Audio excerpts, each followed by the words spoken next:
Hello, horror fans. It's me, Cass, Kylie. and you are watching the HorrorCraft Podcast. For the first time ever, we are having a YouTube exclusive where we are doing an actual movie review. Um, and this is a very exciting one. So I am super excited to talk about the fact that we were graciously enough provided with an advanced copy of the In Search of Darkness 1995 to 1999 horror doc. If you are a listener of Horrorcraft, you know that we previously talked to David Weiner um, before this came out, but starting January 16th for 10 days, they are going to be doing a digital flash sale of selling the digital copy of the In Search of Darkness documentary. So, if you are listening to this in that time period, please go and cop it. Let us know what you think of it. But we are about to get into our review. So, without further ado, let's cue the music. Let's go.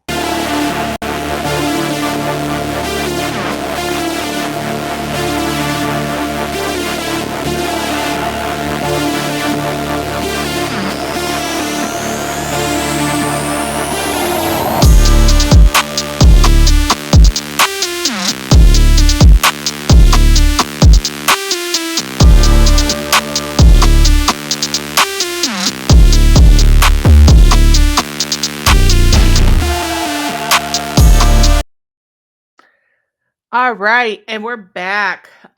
So again, really quickly, we want to give a shout out to David Weiner. He is the director of Yes. this installment, along with so many others. If you are a fan of the 80s version of In Search of Darkness that came out a couple years ago, you will absolutely love this 90s version. They have 90 to 94, which was great. But now we Yes. have 95 to 1999. So we are super excited. I will say, first thing out of the gate, you guys knew what you were doing Yeah. immediately when you prefaced the movie by Andrew Divinoff, the Wishmaster, saying, "As you wish." That was diabolical. That was diabolical work that I fully appreciate. So, um, this documentary is over 6 hours long. It's a Um, horror junkie nerd's dream. Like I it love is. documentaries, but a horror documentary and about this era of the 90s horror films that was just so profound and built my horror foundation. Like I was locked in a minute in, oh my god. Yeah, the whole thing is incredible. I will say it is one of those things that you can lock in and watch the whole 6 hours, or you could put on in the background and watch. Like I routinely with the 80s version, uh, each installment put on in the background. I will tell you, it is going to give you a lot of movies to watch. Because even with Yeah. my knowledge, there were a lot of movies that I am unfamiliar with, especially some J horror ones that I really appreciate. So before we even really get in the crux of this, like we said in the intro, the team Creator VC behind In Search of Darkness was so gracious to provide us a copy of this documentary, an early advanced copy. They did not do that to buy a good review from us. This is our total unbiased review. Mhm. But I do think, I mean, I love this out the gate. I'm going to tell you that to begin with. But I do think Yeah. also this is such an important project because how many horror greats have we lost in the last couple of years? Mhm. And this documentary, a lot of the movies that are in this documentary are very key to continuing on those people's legacy and what they Yeah. built. And I think from the perspective of somebody who doesn't like horror movies, like if you tune in just a little bit to one of these documentaries, like you'll understand a little bit more about horror and just the different layers. Like I really enjoyed this one, how they talked about like the cultural influence on different movies and like world events, like economic climate, things like that, and how they played a part in a lot of different horror movies, especially in this time period. Like we had like the crazy like Y2K, like end of the world. Yeah, You I see I a like one of the things that they brought up, 'cause the thing that I love about these documentaries specifically is the way that they talk about the history around it as well. yeah. And as somebody who grew up in the 90s, talking about Y2K, but also talking about the like kind of the fallback of like nuclear worry, but then gave rise to like personal violence, and we started seeing more and more of what people were capable, a large part because the internet kind of brought a lot of it to our front seat. And we Well, had we also saw a lot of how teenagers were, and teenagers were committing horrific crimes on the basis of they felt like they didn't have a choice. They didn't have the free will to, and like that they had to. I think it was just kind of there was a lot of different kind of teenage homicidal rebellion a little bit, and like you see that in a lot of these, movies in this era. Yeah, I also think it also brought up a really good perspective of like this is the era when we start seeing more and more mass shootings, and we see more Yes. person on person violence, and we had things like the OJ trial coming out, and Rodney King, and a lot of racial injustice and a lot of things that were getting played out. And this was also the era where a lot of doomsday stuff was still coming because of Mhm. Y2K, and we had like the rise of like doomsday cults like the Heaven's Gate, and Yeah. like a lot of this kind of converged. And uh, admittedly, um the director of Cube, uh Vincenzo Natali, he said something very prolific in this documentary where he talks about Scream and Seven being these archetypal type horrors that were in the driver's seat of horror, that brought horror kind of to the forefront of culture, um, Mhm. and kind of malleated it to what people now view as horror. Like this is where we start seeing it. But I think it's very interesting because it does kind of play upon both of those ideas. Seven is a very dark movie and Mhm. has a very dark undertone. And Well, and I I love think like 7, I think people I could say for my parents watching 7, you don't really know that it's a horror movie. You think it's just like a serial killer, almost like Silence of the Lambs, but it really is a horror movie. And I think also Scream is in that same realm because a lot of people who don't like horror do love Ghostface and love the Scream franchise, and those are ones that they will watch. yeah. Yeah. No, I do think it also gave rise to these darker movies, both with kind of teen horror and changing the rules and the way that we saw horror, but also too changing how we saw true crime and how true crime could become a part of horror. And it really just capitalized almost on kind of the way people felt after watching like Silence of the Lambs and stuff like Mhm. that. We see so many different ripoffs of both Scream and Seven afterwards. So, really enjoyed this. Some of the stories in these were just absolutely incredible. Um, I did write 3 pages of notes, just so you know. I might take a picture and put them on Instagram. or put them in our Patreon so that way people could see them. But I literally took 3 pages of notes, and really could go back and do even more. I have a whole page of movies that I'm going to watch too after all of this. Hmm. So if I'm stuck in the 90s, I don't know what to tell just you. yeah. But this is just, it was so enjoyable. But one of the things I found the funniest is when they were talking about Lord of Illusions, they were talking about Doug Bradley and how I think it was Hellraiser Bloodlines was filming at the same time.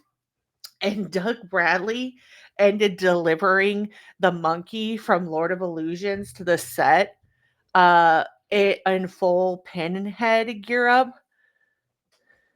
That's And great.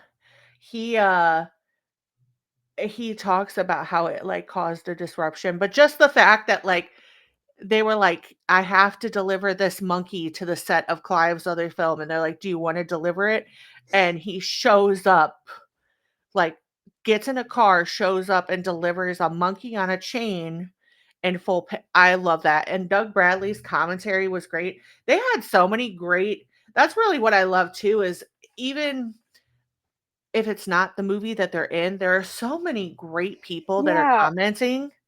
I love seeing Jamie Kennedy. He's my absolute favorite of all time. Michael Rosenbaum was great too. Yeah, him, Rebecca Gayheart, which Yes. I'm actually rocking some Brenda hair tonight. It's my Um, new hair I crimper. also But thought what was kind of cool too is Andrea from Rue Morgue. Like we've met the Rue Morgue yes, people yes, before I at thought it was really cool Scarefest. she was in it too. She was great, and she had such great commentary. I But loved like, seeing Mike Flanagan too. I always yes, I really like him. I think he's a good guy, and I always like seeing his commentary in these documentaries. Doug Bradley's was top tier too. I Yep. mean, he just had a lot. Tom Savini was great as well. Like he had a lot of really good parts to add to it. And Heather And Langenkamp, of course, wonderful as Heather always. Langenkamp, she has one of my favorite quotes. And I'm gonna come back and we're gonna talk about this because we have a clip to show here in a moment. But Ted Nicolau, who did the Subspecies series, I he knew you were also gonna was in get it. super Yeah. excited And about that. we met him in person at Yes, Scarefest, and I like he's know. so, but just like his commentary on so many of the full moon, I just loved it. Like he was so great. The Ted Raimi being in this and having Yes. commentary about so many different things as well. Like it was just, if you are not a horror fan, you are going to enjoy this. But Yeah. if you are a horror fan, this is like Christmas Day. This is like the Well, equivalent. and I think when you are a 90s kid like we are, and in this era, for me, is when I was introduced to horror movies. Yes. And so, like, you're seeing a lot of these movies being talked about in this documentary, and it gave me such a warm and fuzzy, like warm blanket nostalgic feeling, and it reminded me of my dad, and I it just gave me the warm and fuzzies. Yeah, I agree. It just, it talked about so many great movies, and even somebody who is a quote unquote person that prides themselves on knowing so much about horror like myself. Yeah.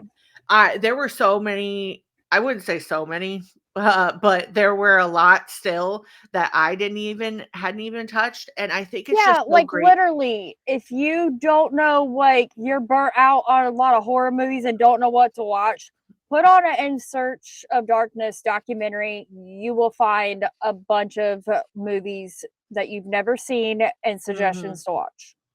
Yeah, it's just so great to hear. I know for me, you know what it reminded me of a lot, and this will kind of tie back into the 90s theme, but like when you would get the really cool DVDs that had like the bonus features when we started seeing Yes. the rise of like the bonus Yes. features. Yes. And that's what this feels like, is that being that kid that wants to know so much more about it and watches all the bonus Uh-huh. features. Yep. That's Yep. what it made me feel like. So We were we're we were the kids on IMBD before anybody even knew that absolutely even existed. Like that was yeah. like my holy grail. Yeah, I was, before even that, I would be that kid that would be like, "Well, I think they were in this movie," and go in my room and have the physical be like reading the Reading. Yep. credits down below and just be like, Yep. "Yes, I see, I told you. That's that Here's person. the movie." Yep. Yep. Um, but we're going to show a clip talking about Scream and the rise of meta. And I think this very much entails what this section of the late 90s shows. Yes. So here's the clip.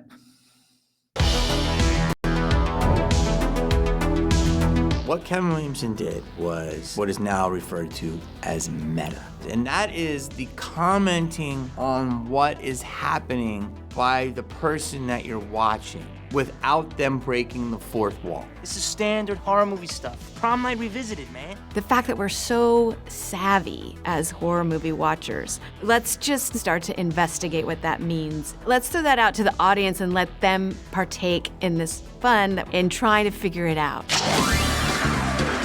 Scream is not the first movie to be a meta horror movie, but what Scream does is it takes that concept of meta filmmaking and it breaks it wide open in the mainstream. Suddenly, that's what everybody's talking about.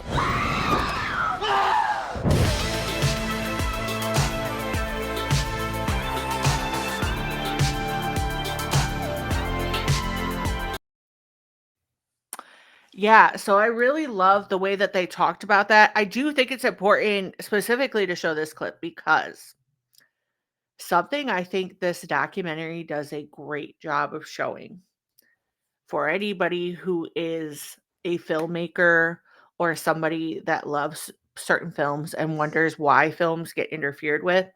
I think this does an incredible job at showing a lot of it because there is a specific quote from Heather Langenkamp where she talks about Wes Craven having to bargain by doing other installments of his films to make the passion projects that he wants to make. Yeah. And that was in reference to him directing Vampire in Brooklyn. Hmm. Yeah. But like she said, somebody who has already proven by that time, he had Yeah. already given us Last House on the Left, had given us The Hills Have Eyes, had given us Nightmare on Elm Street, had given us Scream, so many different things. And He still should just wasn't able to do what he wanted to no. do. And what I really love about this, John Carpenter, you are one of my favorites, and I love this clip that you talk about. But very specifically, when they are talking about H2O, they are talking about how Jamie Lee originally signed on H2O because she wanted Carpenter to come back, and that fell through. It was because of the Weinsteins. And this is a theme that happens quite often because Yes. Dimension Films. And they're You meddling. can't really get away. You can't get away from it. No, and he said, "Look, you can't get away from the things you do. You get your comeuppance, and look what happened." And he's very right because a lot of these films, like the one thing that really broke my heart about this, and shout out to Mina Sorvino for this, but one of the things learning about it is when Guillermo del Toro did Mimic, they were trying to fire him constantly off of Mimic, and Mina Sorvino they got on set one day and were like, "We're firing you." And she's like, "No, if he goes, I go." And they really did not like, and so it's very interesting that a lot of the films, Clive Barker's are another ones too, where they talk about like director's cuts versus the actual theatrical cuts. A lot of films got torn apart. And it's Yeah. just very sad to see. But I love the fact that they kind of combine this. I think the other thing that I think was so great about this, and I think for you and I both, because we are both music lovers, talking about the Yes. emphasis of music in movies and the rise of that. I know, and it just like it pairs so well together. Heavy metal, rock music is just it goes horror goes hand in hand. I don't care Yeah. what anybody says. And there's so many movies that has such iconic soundtracks that I still listen to this day.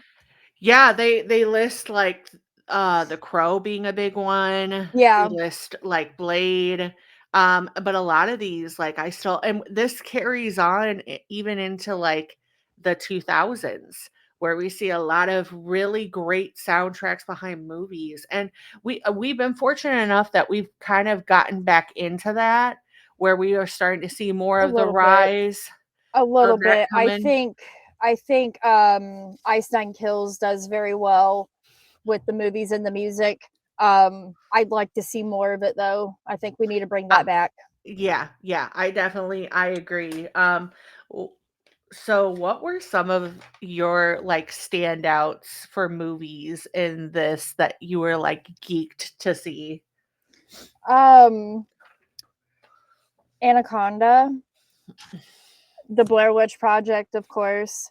Mhm. Seven, The Sixth Sense, Mhm. Jawbreakers, Mars Attacks, The Frighteners, Idle Hand, Disturbing Behavior. I think that was definitely one where I was just like, yeah, Yeah. yes, yes, Yeah. Yeah, I loved how they just kept, even if certain movie wasn't particularly talked about, they still talked about it with like the people or showing clips behind it, which I love.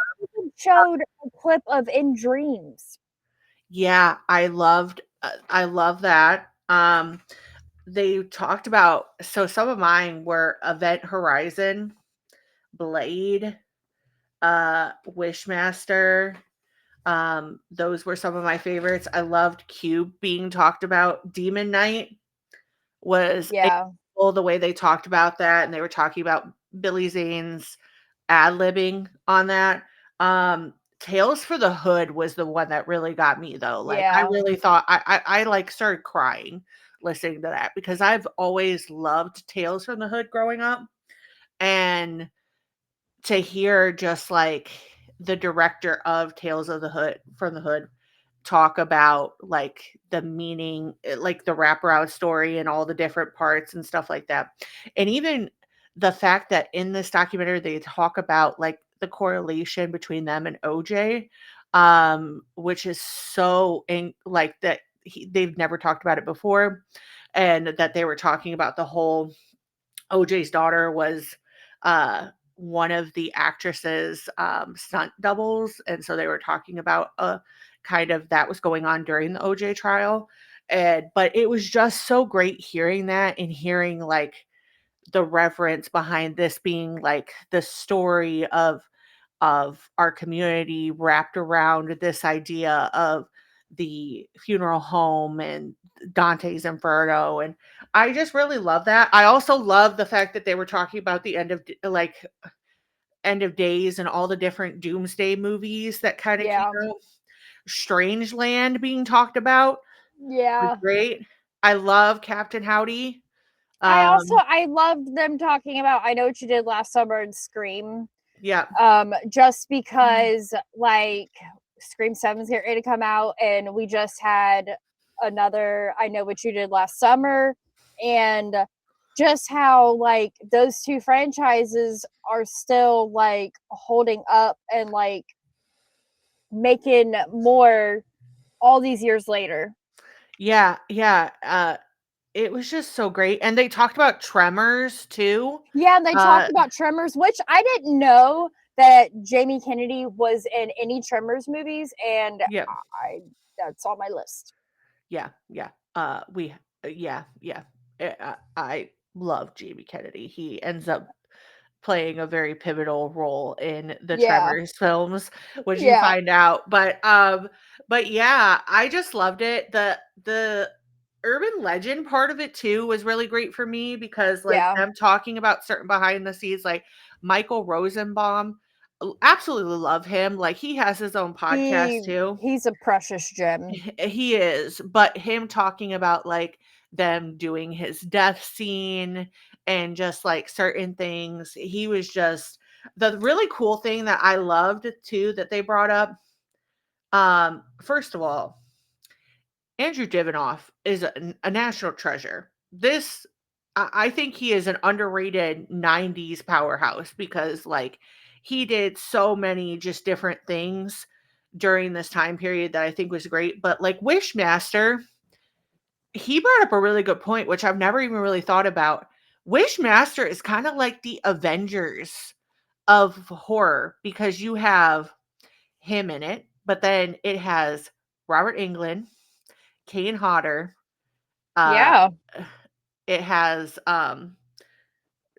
Tony Todd in it, and I mean there was just so many people, like horror people in this movie that are huge. Like the tall man from Phantasm is the one that does the intro to it. I mean, like so many just different people, and I really loved that they commentated on it. So I would absolutely, and the cover art, I will just have to say, the cover art Beautiful.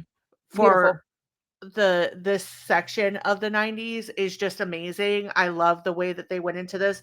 Also loved hearing about In the Mouth of Madness from Yeah.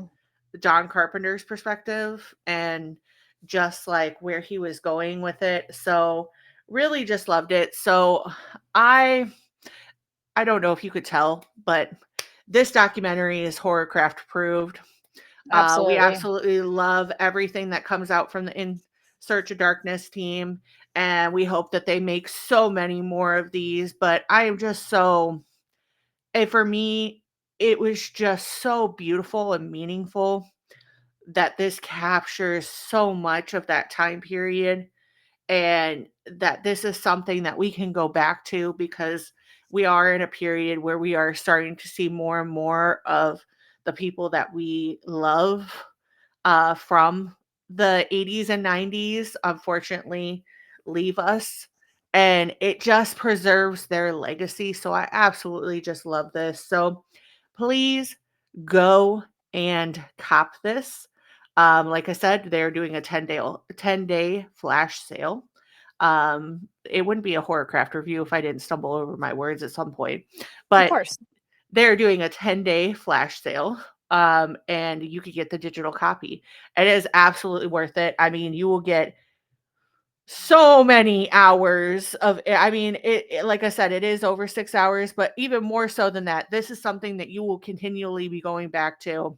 And that is just feels like a big, cozy, warm horror blanket. Yes. So we do have a sneak preview for you guys. So we are going to leave our review here, but thank you to the Creator VC team and David Weiner for giving us an early screener.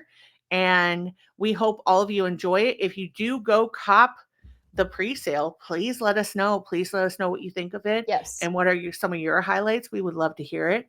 But we are going to hit into our outro. And after our outro, we are going to switch into the trailer for this. So, Yes. but if you liked this review, let us know some things you'd like us to review in the future. But until next time, bye and enjoy the 90s. Let's go ahead and bye.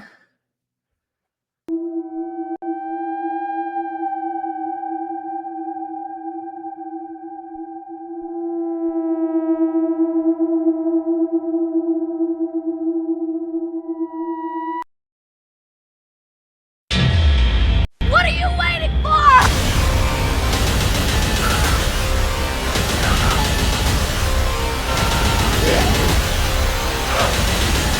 It is time to get seriously scared. Welcome to my world.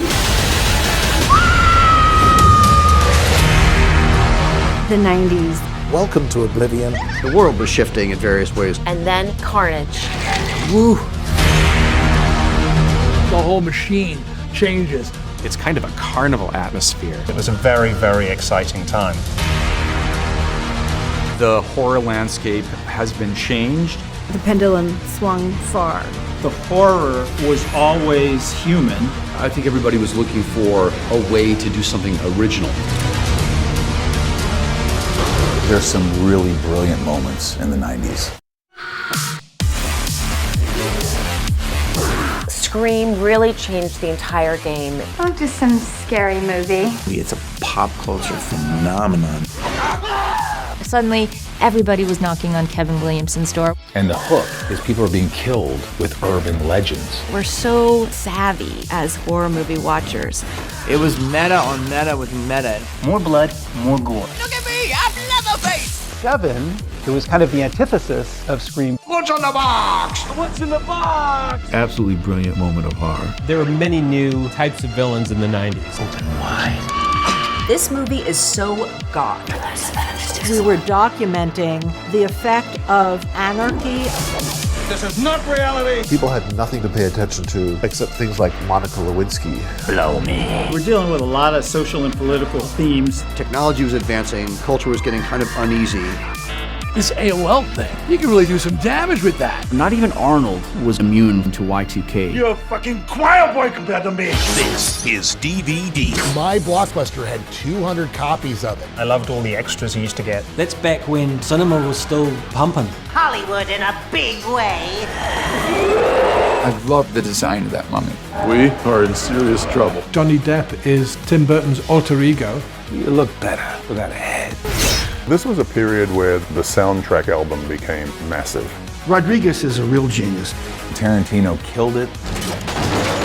I see dead people. I still get the chills. They scare me too sometimes. It was an intense experience. It was just the worst experience I've ever had. Pretty damn cool! Humans are the monsters in movies. I love Demon Knight. Come on out, everybody! Time to play! Seriously?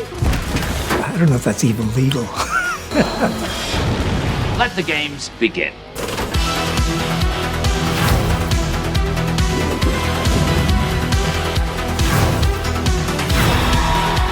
What if we took Stephen King and screamed it up a bit? Absolutely insane. Val Kilmer thought he was the reincarnation of Marlon Brando. We give you this hellaciousness. Now, I'm sure I'd be the first person to die in the cube. I wouldn't last a minute. Be careful what you wish for. The shit just hit the fan. Michael Myers came back with a vengeance in the 90s. And it isn't because of the art, it's because of the commerce. How can we one-up ourselves? For God's sake, Chucky, drag yourself into the 90s. More edgy, darker. You can't fault us for not being unique. Grinning and arching my eyebrows and being Jack. Outer space. They kept messing with the ending. Why are the Japanese making such dark films? The best haunted tape movie ever to come out ever. It took you to an absolute edge. Kitty, kitty, kitty.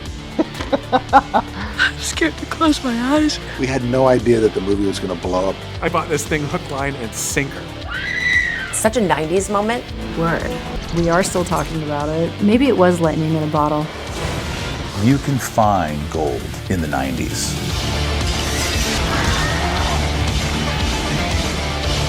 What do you want me to do? Grow legs and rent an apartment? Report to the principal's office.